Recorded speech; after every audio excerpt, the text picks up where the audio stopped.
You got some big news here. You just became an uncle for the first time. Is that right? I did. It's the first grandkid for my mom and dad. Shout out to my sister right. Jamila, Lennox Major Theus, Jordan Theus. Oh my God! Yeah. Have you picked out a Christmas present for him yet? I'm still searching. I haven't got back to LA yet. I've been gone for a few months, but I plan on doing some Christmas shopping when I get back. You can give him a baby book if you'd like. Okay. I have this book What you here. got in there? Well, I signed it. I just said, Uncle Mike, you will read this 1,000 times. Get used to reading books. Yeah, you got to read that to the baby. Man, that's awesome. They'll love bro. it. Yeah. No, there's only like 3 pages in there. Okay, So no spoiler. Okay. I really did write it. Yeah. You, what do you call it? Did you finish the rest of your holiday shopping? I did. Well, you know what? I still have a few things I need to get, and I actually, you're like one of the last people on the list. And not to, say it like that, but I got you a little something. I heard you like cupcakes, so I did. I got one. My mom made it for you. So Your mom made this cupcake? yeah, for it you? is. It's one of her special. This is not the rum cake. It's the rum cake, but it's a little cupcake version of the rum cake. So Wait, talk to me about this. Your mom did this? Thanks, Mom.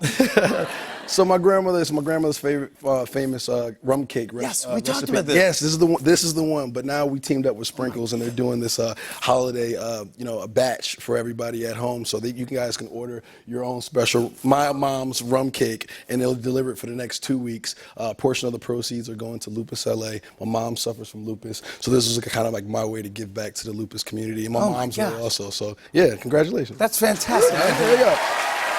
Let me know what you think. Yeah? That's real good. It's made with love and a whole lot of rum. There's a lot of good rum in there. You can't go wrong with that. You go to Sprinkles and you get this? Yeah, so you go to sprinkles.com and they'll deliver it. You go to your local Sprinkles store. A portion of the proceeds goes to It's phenomenal. Thank you, man. I'm so happy to remember that. Thank you for doing that. It's cool you're doing this. Also, your mom makes a mean mac and cheese, right? My mom's mac and cheese is actually... I'm just setting you up for next time you come back. No. You're just trying to have me not be able to fit in this. No, but my mom's mac and cheese is legendary. Thanksgiving mac and cheese, right? Thanksgiving mac and cheese, she only makes it a couple times a year. Thanksgiving, birthdays. You had it this year? I did. Somehow she found a way to sneak it on, like through customs, and she got it to Berlin. I was in Berlin filming. You were in Germany? 3 months. I was in Germany last 3 months filming, and I missed my first Thanksgiving, and I don't know how long. So she somehow figured out a way to get mac and cheese and her famous meat and mac to me in Germany. And See, your mom is awesome. Come on, my God. My mom somehow found a way to get a little bit at home all the way in Germany. Shout out to all the moms out there. That's awesome, buddy. Mom's awesome. I want to talk about your movie, because last time you were here, we talked about you and Jamie Foxx. Yep. Just Mercy. What made you want to tell this story? I think it's timely. The story of Walter McMillian took place over 30 years ago. He's a wrongly convicted person for murder, and Brian Stevenson, fresh out of law school, got him exonerated. And it's something that sadly is still happening today. Honestly, when I met him, I was almost embarrassed that I didn't know of his work. He wasn't a household name. Yeah. So I watched his TED Talk. I got a chance to know him as a person, and I saw all the amazing work that he's doing. And I figured, what was my way to contribute? As a black man in America, I felt a certain responsibility. You're frustrated when you see all these things that are going on in the news and in the media, all this police brutality, and you struggle with trying to find a way to make an impact. You struggle with that, with your emotions of how do I address this? So I use my work and my platform to be able to produce this movie and put it together and tell this story, so as many people as possible can see this film.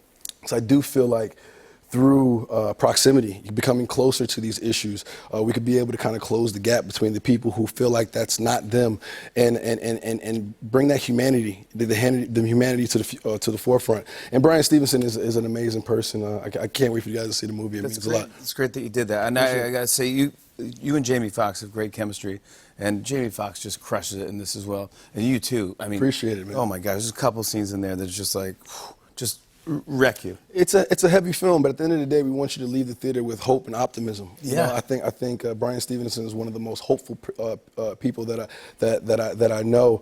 But he really believes that through art, through speaking about things, through ownership of our past, that we'll be able to have some real healing. And I think this movie is a it really is a great story. Appreciate it. I'm glad you made it. Did Jamie get to be funny at all, like in between takes?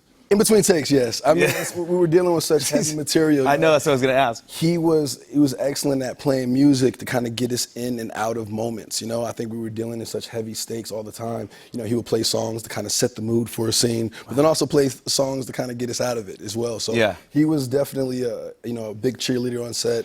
Always telling jokes. He's an amazing storyteller. He's unbelievable. Yeah. He comes on and I just let him go. I can leave. Yeah. He just comes on, takes over, and together. It's an amazing movie. You should definitely check it out. Yeah. And thanks and congratulations. I want to show everyone a clip. Here's Michael B. Jordan and Jamie Foxx in Just Mercy. Take a look at this. Why you doing this? Why am I a lawyer? No. Why is you a lawyer down here in Alabama taking these cases that ain't nobody gonna pay you for? When I was a teenager, my grandfather was murdered over a black and white TV. We kept waiting for someone to show up to help. And that's when I realized that outside my community, nobody cared.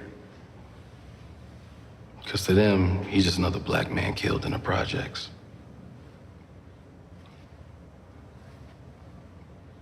I know what it's like to be in the shadows. That's why I'm doing this. Michael B. Jordan, everybody. New uncle. Uncle Mike. On and on and on.